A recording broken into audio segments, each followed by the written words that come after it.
Assalamualaikum warahmatullahi wabarakatuh. Halo, apa kabar anak-anakku kelas 9?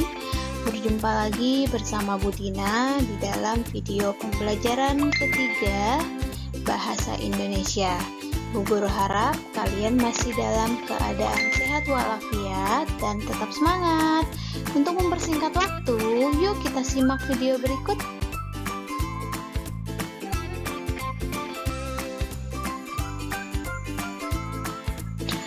Di dalam video pembelajaran kali ini, kita akan mempelajari tentang cerpen, kepanjangan dari cerita pendek.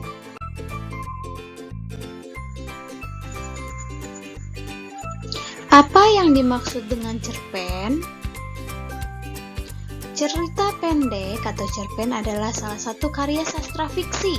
Cerpen menjadi sarana untuk mengungkapkan gagasan, ide, dan pikiran gambaran pengalaman tentang kehidupan.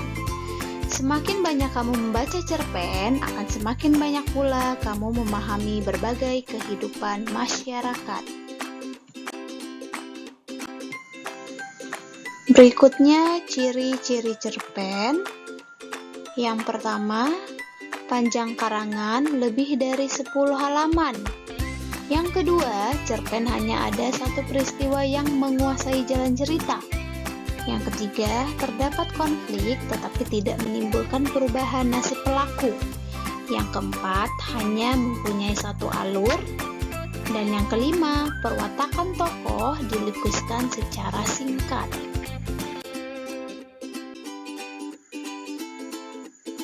Unsur pembangun cerpen.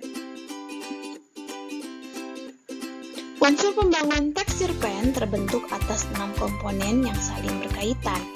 6 unsur itu adalah tema, penokohan, latar, sudut pandang, amanat, dan alur atau plot. Keenam unsur tersebut sering disebut sebagai unsur intrinsik cerita. Berikut ini penjelasan unsur-unsur pembangun teks cerpen.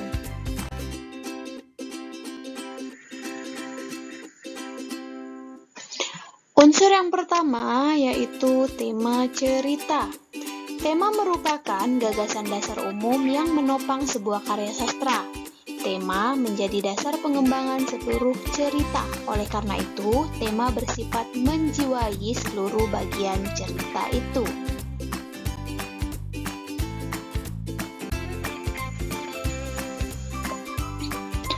Unsur yang kedua yaitu alur cerita. Alur cerita adalah sebuah rangkaian peristiwa dapat terjalin berdasarkan urutan waktu, urutan kejadian, atau hubungan sebab akibat. Jalinan berbagai peristiwa, baik secara lurus maupun sebab akibat, membentuk satu kesatuan yang utuh, padu, dan bulat dalam sebuah prosa fiksi.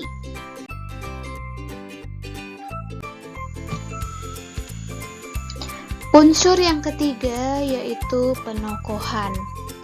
Penokohan adalah pelukisan gambaran yang jelas tentang bagaimana watak tokoh tersebut.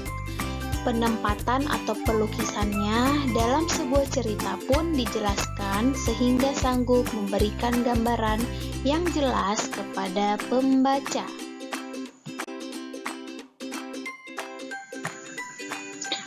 Unsur yang keempat yaitu latar. Latar dibagi menjadi 3. Yang pertama, latar tempat.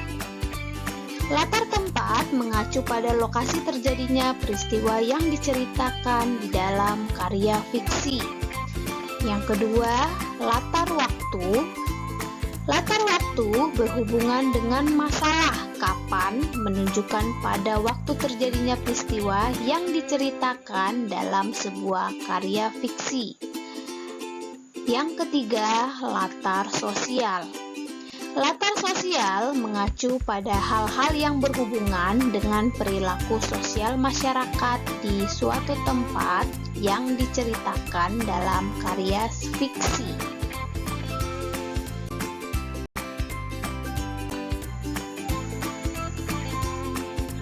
Unsur yang kelima yaitu sudut pandang.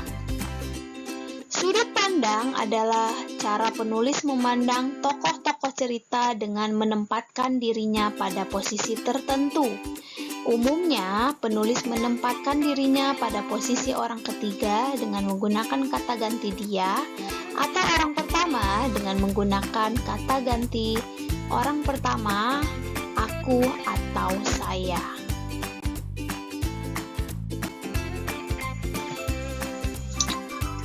Unsur pembangun yang keenam adalah amanat. Amanat adalah pesan yang ingin disampaikan penulis dalam sebuah cerita. Pesan dalam sebuah cerita mencerminkan pandangan hidup pengarang. Pesan yang ingin disampaikan pengarang disebut pesan moral. Pesan moral dapat mencakup seluruh persoalan hidup. Berikutnya kita masuk dengan menyimpulkan unsur pembangun cerita pendek. Cerita pendek mengangkat persoalan kehidupan manusia secara khusus. Tema dalam cerita pendek sering berasal dari persoalan kehidupan sehari-hari. Tema dalam cerpen sering diangkat dari potret kehidupan nyata dalam cerpen tokoh dan latar rekayasa demi keindahan cerita. Rekayasa ini bertujuan untuk membedakan cerita dalam cerpen dengan kejadian nyata.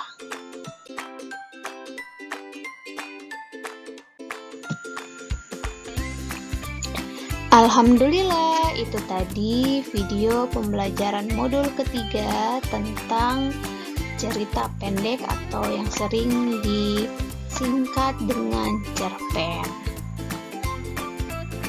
Jika ada yang ingin mau ditanyakan seputaran materi, bisa menjapri lewat WA ke Bu Guru. Itu saja di dalam video pembelajaran kali ini. Kita akan bertemu lagi di dalam video pembelajaran berikutnya. Bu Guru tutup. Assalamualaikum warahmatullahi wabarakatuh.